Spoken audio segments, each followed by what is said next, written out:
শুরুটা করতে হবে এখান থেকে যে আজকে এশার নামাজ যখন হয়ে যাবে, এশার নামাজ এখানে হয় হয়তোবা 9টায় বা 9:15, প্রত্যেকটা মসজিদে এভাবেই হচ্ছে। 9টায় হোক আর 9:15তেই হোক, আমরা এশার নামাজ জামাতে পড়ার চেষ্টা করবো ইনশাআল্লাহ তাআলা। জামাতে নামাজ পড়ার পরে বাসায় গিয়ে খাওয়া দাওয়া করেই ঘুমিয়ে পড়তে হবে। আজকে থেকে আমাদের ট্রেনিং শুরু, কিভাবে আমি আমার জীবনের পুরো বিষয়টাকে ইবাদত হিসেবে কাটাবো, এটা ট্রেনিং শুরু হবে এখান থেকে, এশার নামাজের পর থেকে। এই জায়গায় যদি আমরা ভুল করি, বা এই বিষয়টা শক্ত করে আঁকড়ে ধরতে ব্যর্থ হই, তাহলে বাকি সব কাজগুলো ভেস্তে যাবে। এটা ভালো করে মাথায় রাখবেন। প্রথম কাজ কি? এশার নামাজের পরে কি করবেন? ঘুমিয়ে যাবেন। এখন এশার নামাজের পরে যদি খাবার খান, তারপরে কিছুক্ষণ পড়াশোনা করে হাঁটাহাঁটি করে ঘুমাবেন, কারণ খাবার খাওয়ার সাথে সাথেই বিছানায় যাওয়া উচিত নয়। আর যদি এশার নামাজের আগেই রাতের খাবার খেতে পারেন, তাহলে সবচেয়ে বেশি ভালো। এইটাই সুন্নতসম্মত, এশার নামাজের আগেই রাতের খাবার খেয়ে ফেলা, মাগরিব থেকে এশার মধ্যেই রাতের খাবার খেয়ে ফেলা, তারপরে মসজিদে এসে নামাজ পড়ে বাসায় গিয়ে ঘুমানো, এটা সবচেয়ে বেস্ট। এখন ঘুমানোর আগে কি করবেন? ঘুমানোর আগে আপনি প্রথমত পড়বেন আয়াতুল কুরসি। আয়াতুল কুরসি কোনটা? আল্লাহু লা ইলাহা ইল্লা হুয়াল হাইয়ুল কাইয়্যুম লা তা'খুযুহু সিনাতুন ওয়া লা নাওম, এখান থেকে লাহু মা ফিস সামাওয়াতি ওয়া মা ফিল আরদি মান যাল্লাযী ইয়াশফা'ু ইনদাহু ইল্লা বিইذনিহি ইয়া'লামু মা বাইনা আইদিহিম ওয়া মা খালফাহুম ওয়া লা ইউহিতুনা বিশাইইন মিন ইলমিহি ইল্লা বিমা শা'a ওয়াসি'a কুরসিয়ুহু সামাওয়াতি ওয়াল আরদ ওয়া লা ইয়াউদুহু হিফযুহুমা ওয়া হুয়াল আলিয়্যুল আযীম। সূরা বাকারার আয়াত নাম্বার 255। সূরা বাকারার আয়াত নাম্বার 255 হচ্ছে আয়াতুল কুরসি। ঘুমানোর আগে আয়াতুল কুরসি পড়বেন বিছানায় গিয়ে। তারপরে সূরা বাকারার শেষের 3টা আয়াত পড়বেন। সূরা বাকারার শেষের 3টা আয়াত, লিল্লাহি মা ফিস সামাওয়াতি ওয়া মা ফিল আরদ, এখান থেকে শুরু করে ফানসুরনা আলাল কওমিল কাফিরিন পর্যন্ত এই শেষের 3টা আয়াত অবশ্যই পড়বেন। ঘুমানোর আগে যে ব্যক্তি আয়াতুল কুরসি পড়বে, আল্লাহর পক্ষ থেকে একজন ফেরেশতা তার কাছে থাকবে সারা রাত। এই ফেরেশতা ওই ব্যক্তিকে পাহারা দেবে ইনশাআল্লাহ, কোনো বিপদ আপদ তাকে স্পর্শ করবে না ইনশাআল্লাহ তাআলা। রাতের বেলা অনেক বিপদ হতে পারে, চুরি হতে পারে, ডাকাতি হতে পারে, তারপরে আপনার দুষ্ট জিন শয়তান উৎপাত করতে পারে, এছাড়া আপনার জাদুবিদ্যার কাজ হয় রাত্রেবেলা, মানুষ এগুলো করতে পারে, কুফরি গালাম করতে পারে, ক্ষতিকর প্রাণী আপনাকে কামড় দিতে পারে, অনেক কিছু হতে পারে। আপনি তো ঘুমের মধ্যে আছেন, আপনি তো জানেন না কি হচ্ছে। অতএব আয়াতুল কুরসি পড়বেন, ইনশাআল্লাহ আল্লাহ পাক আপনাকে হেফাজত করবে ইনশাআল্লাহ। আর সূরা বাকারার শেষের 3টা আয়াত কেন পড়বেন? কারণ নবী সাল্লাল্লাহু আলাইহি ওয়াসাল্লাম বলেছেন, রাতের বেলা সূরা বাকারার 3টা আয়াত যে ব্যক্তি পড়বে, সারা রাত যদি আপনি নফল নামাজ পড়তেন, যে নেকি হতো, এই 3 আয়াত পড়ার মাধ্যমে সেই নেকি হয়ে যাবে ইনশাআল্লাহ। ঠিক আছে? সারা রাত ধরে নফল নামাজ পড়া কি কষ্টকর না? এটা সবচেয়ে সহজ হচ্ছে আপনার সূরা বাকারার শেষের 3টা আয়াত পড়বেন, ঘুমিয়ে যাবেন ইনশাআল্লাহ, সারা রাতের নেকি আপনার আমলনামায় লেখা হবে। এইগুলো শুধু বললেই হবে না আর শুনলেই হবে না, আমল করতে হবে কবে থেকে? ইনশাআল্লাহ আজকে থেকে। আল্লাহ পাক সবাইকে আমল করার তৌফিক দান করুন, আমিন। এরপর কি করবেন? এরপর 3 কুল পড়বেন। কয় কুল? 3 কুল। কোনটাকে 3 কুল বলে? বিসমিল্লাহির রহমানির রহিম, কুল হুয়াল্লাহু আহাদ, এটা একটা। কুল আউযু বিরাব্বিল ফালাক, এটা একটা। কুল আউযু বিরাব্বিন নাস, এটা একটা। এই 3টা সূরা কার মুখস্থ নাই? এমন কেউ কি আছে যে এই 3টা সূরা মুখস্থ নাই? আছে? যদি থাকে তার গলায় দড়ি দেওয়া উচিত। যদি এমন কেউ থেকে থাকে মুসলিম সমাজে যার এই 3 কুল মুখস্থ নাই, তার গলায় দড়ি দেওয়া উচিত। লজ্জায় আত্মহত্যা করতে উৎসাহিত করছি না। ও যে পরীক্ষার রেজাল্ট খারাপ হলে আত্মহত্যা করে না, দেখেন না? তারও আগে তো তোমার লটকানো উচিত ছিল, এই জন্য যে তুমি 3 কুলই পড়তে পারো না। মুসলিম সমাজে বড় হয়ে মুসলিম পরিবারে জন্মগ্রহণ করে 3 কুল যে পড়তে পারে না, তার কি দরকার আছে? বেঁচে থাকার কি? কোন মুখ নিয়ে আল্লাহর সামনে দাঁড়াবেন? কোন মুখ নিয়ে নবী সাল্লাল্লাহু আলাইহি ওয়াসাল্লামের সামনে যাবে? ইয়া রাসূলুল্লাহ, আপনার উপরে পুরো 30 পারা কোরআন নাযিল হয়েছিল, আমি 3 কুলই মুখস্থ করতে পারি নাই, আমার জন্য সুপারিশ করেন। এই কথা কোন মুখ নিয়ে বলতে যাবে? তবে কোরআন একটা কিতাব, আলহামদুলিল্লাহ। একজন হিরোইন খোরে দেখবেন সূরা ফাতিহা পড়তে পারে, তাই না? একজন হিরোইন খোরকেও দেখবেন সূরা ফাতিহা বলতে পারে। কোরআনের মুজিজা, সবার মনের মধ্যে আল্লাহ পাক কোরআন ঢুকিয়ে দিবে, তবে চেষ্টা থাকতে হবে না? চেষ্টা করতে হবে। বাচ্চাদেরকে শেখান, বাচ্চাদেরকে লাড়া লাপ্পা না শিখিয়ে বাচ্চাদেরকে ভালো কিছু শেখান। নাহলে এইসব সন্তানরা, এইসব যুবক যুবতীরা বড় হয়ে যে ফিল্ম স্টারদের পিছনে দৌড়াবে, পর্ন স্টারদের পিছনে দৌড়াবে। বিদেশ থেকে কোনো মেয়ে যদি বাংলাদেশে আসে নাচতে, এদেরকে দেখতে টিকিট কাটতে যাবে 12,000 15,000 টাকা দিয়ে। সুসন্তান মানুষ করে যান, কুলাঙ্গার প্রজন্ম জন্ম দিয়ে কি দরকার? এর চেয়ে বাচ্চা নেওয়ারই দরকার নাই। যদি বাচ্চা কাছে এভাবেই মানুষ করবেন তাহলে নেওয়ারই দরকার নাই ভাই। বন্ধা থাকেন, বিয়েই করার দরকার নাই আপনার। বাচ্চা তো মানুষ করতে পারছেন না। আল্লাহ পাক আমাদেরকে বোঝার তৌফিক দান। 3 কুল পড়ে ঘুমাবেন। 3 কুলের মধ্যে একটা সূরা ইখলাস, একটা সূরা ফালাক, একটা সূরা নাস। কি হবে এটা পড়লে? নবী সাল্লাল্লাহু আলাইহি ওয়াসাল্লাম বলছেন দৃশ্য বা অদৃশ্য, মানে যা দেখা যায় যা দেখা যায় না, এই দৃশ্য অদৃশ্যের জগতের কোনো ক্ষতি তাকে স্পর্শ করবে না। প্রোটেকশন, আল্লাহর পক্ষ থেকে প্রোটেকশন। আর এটা যখন রাতে পড়বেন তখন এভাবে পড়বেন, একবার সূরা ইখলাস, কুল হুয়াল্লাহু আহাদ, তারপর সূরা ফালাক, কুল আউযু বিরাব্বিল ফালাক, তারপর সূরা নাস, কুল আউযু বিরাব্বিন নাস করে 2 হাত একত্রিত করে ফু দিবেন। দিয়ে মাথা থেকে নিয়ে এভাবে, পুরো মাথা থেকে নিয়ে পুরো বডি এভাবে মাসাহ করবেন, এভাবে। ঠিক আছে? এটা 3 বার পড়বেন, একবার না। একবার পড়বেন, আরেকবার 3 বার। এরপরে পড়বেন সূরা কাফিরুন। কোন সূরা? কুল ইয়া আইয়ুহাল কাফিরুন লা আ'বুদু মা তা'বুদ। এই সূরাটা পড়বেন লাকুম দীনুকুম ওয়ালিয়া দীন পর্যন্ত। কি হবে? আল্লাহ রাসূল সাল্লাল্লাহু আলাইহি ওয়াসাল্লাম বলেন যে রাতের বেলা ঘুমানোর আগে কেউ যদি সূরা কাফিরুন তেলাওয়াত করে ঘুমিয়ে যায়, আল্লাহ পাক ওই ব্যক্তিকে শিরকের পাপ থেকে মুক্ত রাখবেন ইনশাআল্লাহ। আমি অনেক লেকচারে বলেছি, আবার বলছি যে যত মানুষ জাহান্নামে যাবে, হাজারে যে 999 জন মানুষই জাহান্নামে যাবে, তাদের আমলনামার মূল পাপটা হচ্ছে শিরক। কথা বুঝতে পারছেন? এই যে হাজারে যে পুরো 99% মানুষ জাহান্নামে যাচ্ছে, এটা তো হাদিস। তার মধ্যে যারা জাহান্নামে যাবে তাদের আমলনামায় সবচেয়ে কমন যে পাপটা থাকবে সেটা হলো কি? শিরকের পাপ। কারণ শিরক ছাড়া আল্লাহ পাক যে কোনো পাপ তওবা করলেই যাকে ইচ্ছা মাফ করে দিতে পারে। শিরকরত অবস্থায় কোনো মানুষ যদি মারা যায় তাহলে সে ব্যক্তি জাহান্নামে যাবে, এটাই চূড়ান্ত। ইল্লা মাশাআল্লাহ। তো সূরা কাফিরুন যদি আপনি তেলাওয়াত করেন, আল্লাহ পাক আপনাকে শিরক থেকে বাঁচাবেন। শিরক সম্পর্কে বিস্তারিত জানার জন্য আপনি পড়েন কিতাবুত তাওহীদ। কোন বই? কিতাবুত তাওহীদ। এই বইটাকে পড়েন, দেখবেন এখানে শিরকের সমস্ত বিষয়গুলো লেখা আছে। কোন কোন কাজ করলে শিরক হয়, কোন কোন কথা বললে শিরক হয়, কি চিন্তা করলে শিরক হয়। মনে রাখেন, এই যুগে সবচেয়ে বেশি যে পাপে মানুষ ডুবে আছে এটা হলো শিরকের পাপ। শুধু শিরক নিয়ে আমি আলাদা লেকচার দিব ইনশাআল্লাহ, কারণ এখন শিরকের আলোচনা শুরু করলে আর প্রোডাক্টিভ মুসলিম আলোচনা করতে পারবো। এটা এত ডিটেলস একটা সাবজেক্ট। মনে রাখবেন, শিরক চিন্তায় হয়, কথায় হয় এবং কাজে হয়। এই 3 শ্রেণীর শিরকের বিস্তারিত বিবরণ দেওয়া আছে কিতাবুত তাওহীদ নামক একটা বই। বাজারে কিনতে পাওয়া যায়, পড়ে দেখবেন। আর কি? রাতের বেলা শোয়ার আগে পড়বেন 33 বার সুবহানাল্লাহ, 33 বার আলহামদুলিল্লাহ এবং 34 বার আল্লাহু আকবার। আল্লাহর পক্ষ থেকে আপনার শরীরে শক্তি আসবে। এটা যারা নিয়মিত আমল করে, আল্লাহর পক্ষ থেকে তাদের শরীরে শক্তি আসে। হ্যাঁ, কারণ এইটা রাসূল সাল্লাল্লাহু আলাইহি ওয়াসাল্লাম কাকে শিখিয়ে দিয়েছেন? তার মেয়ে ফাতিমা রাদিয়াল্লাহু আনহাকে।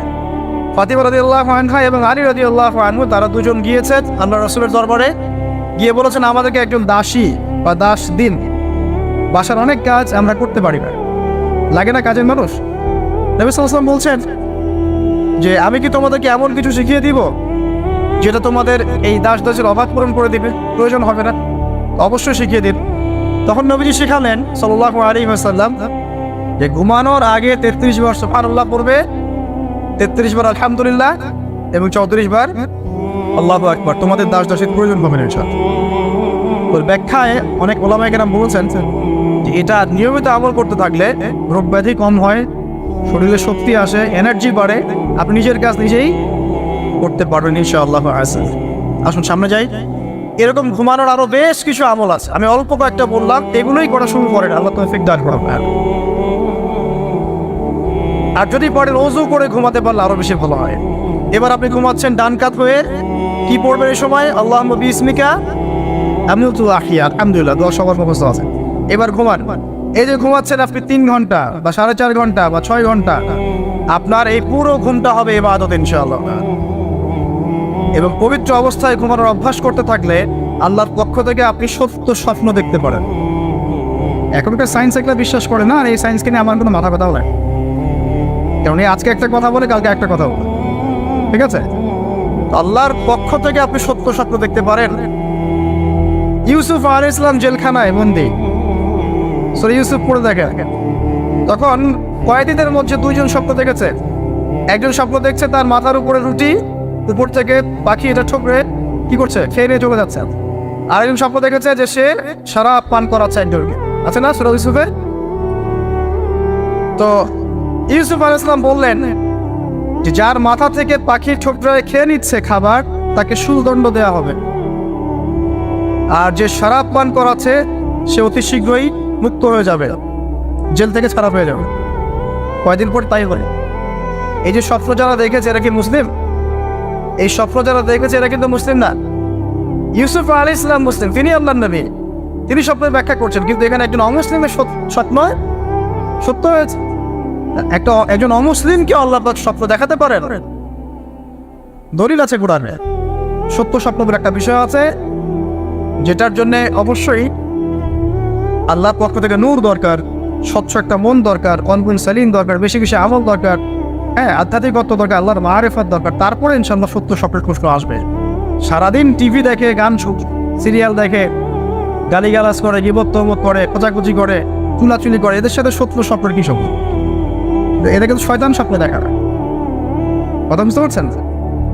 ফজরের নামাজের পরে নবী সাল্লাল্লাহু আলাইহি ওয়াসাল্লাম বসে থাকতেন, সাহাবীরা তাকে বলতেন কে কোন স্বপ্ন দেখেছেন, তিনি বলতেন, এবং তিনি স্বপ্নের ব্যাখ্যা ইন্টারপ্রিটেশন করতেন যে এটা এমন, এটা এমন। এমনকি এই যে আপনার উহুদের যুদ্ধের আগের রাতে অনেক সাহাবী স্বপ্ন দেখেছেন, এবং পরের দিন দেখবেন উহুদের দিনে অনেক সাহাবী শহীদ হয়েছে। তো যাই হোক, ওইদিকে আমি যাচ্ছি না।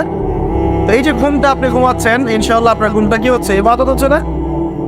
আলহামদুলিল্লাহ। আলেম যারা, তাদের ঘুমও ইবাদত।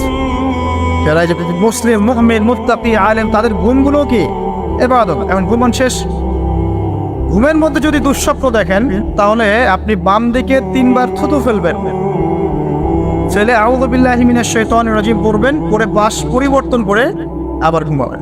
এটা হয় না ঘুমের মধ্যে অনেক সময়? অনেকে বোবা ধরে, শ্বাস নিতে পারে না। এগুলো এই জন্যই হয় কারণ তারা ঘুমানোর আগের জিকির আজকারগুলো করে না। নিয়মিত করলে এগুলো সমস্যা ইনশাআল্লাহ হবে না। আপনি নিজের ভালো নিজেই বোঝেন, হুজুরের কাছে দৌড়ানোর দরকার নাই এত বেশি। নিজের বাচ্চাকে এত দৌড়ানো, এই কবিরাজ, ওই কবিরাজ, ওইখানে তাবিজ, এত দরকার নাই তো। নিজের আমল নিজে করেন, দেখবেন আপনি আল্লাহ পাকের পক্ষ থেকে নিরাপত্তার মধ্যে আছেন ইনশাআল্লাহ। আল্লাহ তৌফিক দান করুন। এরপরে ঘুম থেকে উঠলেন, চেষ্টা করবো আমরা ঘুম থেকে ওঠার কয়টার সময়? 5টায় যদি ফজরের নামাজ হয় বা 4:30টায় যদি ফজরের নামাজ হয়, মিনিমাম 4টায় উঠতে হবে। কয়টায়? 4টায়। এই জন্য যদি অ্যালার্ম দেন ঘড়িতে, অ্যালার্ম দিবেন প্রত্যেক 1.5 ঘন্টা পর পর। মনে করেন যে আপনি 1.5 ঘন্টা ঘুমোতে যাচ্ছেন, তাহলে 1.5 ঘন্টা পরে অ্যালার্ম সেট করবেন, অথবা 3 ঘন্টা পর, অথবা 4.5 ঘন্টা, অথবা 6 ঘন্টা। মানে 1.5 ঘন্টার গণিতক দিয়ে আপনি অ্যালার্ম সেট করবেন, দেখবেন উঠতে পারবেন খুবই ইজিলি। এতে 1.5 ঘন্টায় আপনার ঘুমের সার্কেলটা পূর্ণ হয়। এটা ঘুমের সার্কেল পূর্ণ হতে আমাদের মাথায় তো রেস্টের দরকার আছে, এটা পূর্ণ হতে 1.5 ঘন্টার মতো সময় লেগে যায়।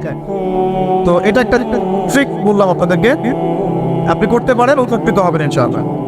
তো ফজরের নামাজের মিনিমাম আধা ঘন্টা আগে আমাদের ওঠার অভ্যাস করতে হবে। এই যে ঘুমটা ভাঙলো, ভাঙার সাথে সাথে কি করব?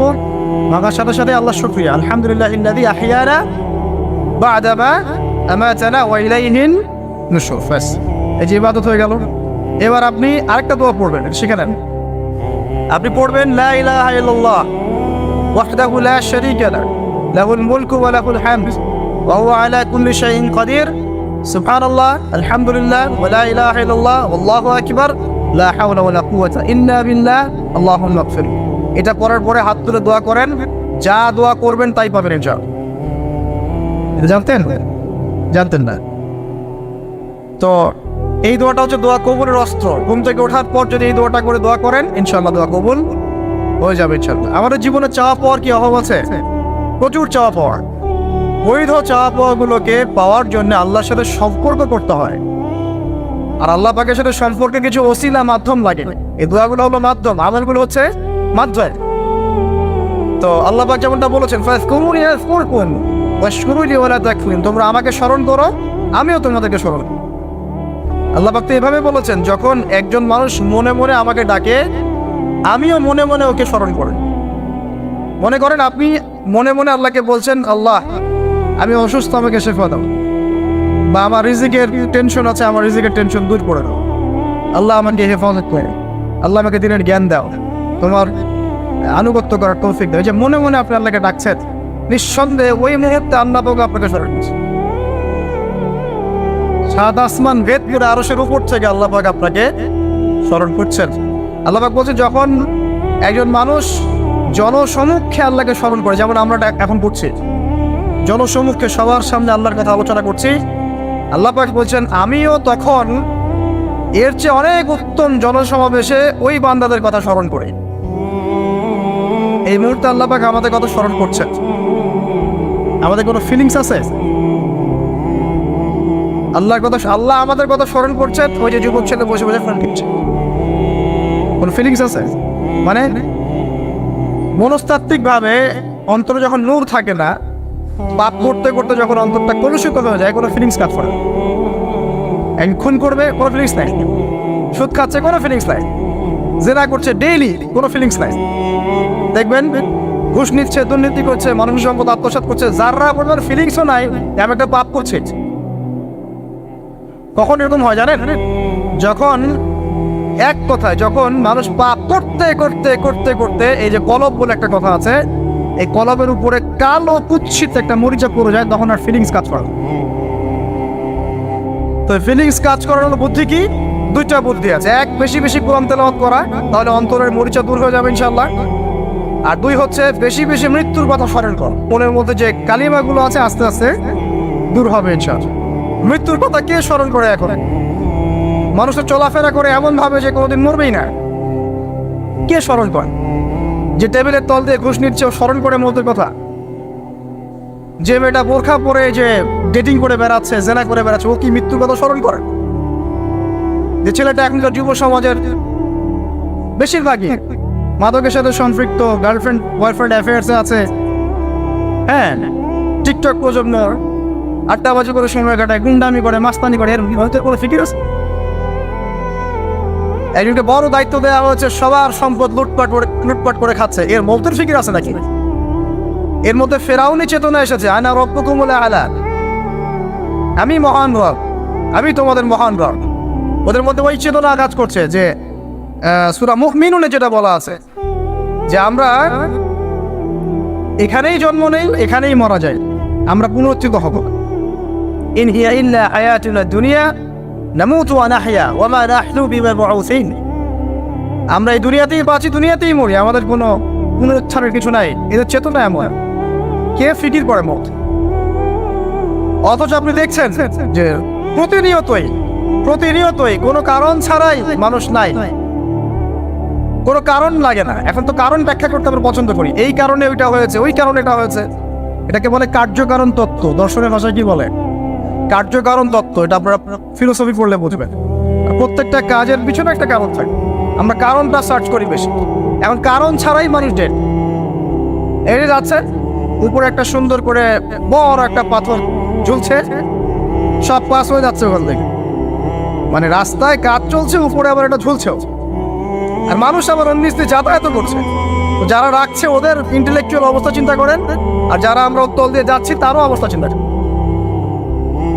বুদ্ধিভিত্তিক ভাবে আমরা কোন জায়গায় চিন্তা করেন? মানে মানুষ বিজি রোড দিয়ে যাচ্ছে, ওখানেই কাজ হচ্ছে, আবার যেখানে কাজ হচ্ছে দেখছি সেখানে আমরাও আবার তল দিয়ে যাচ্ছি।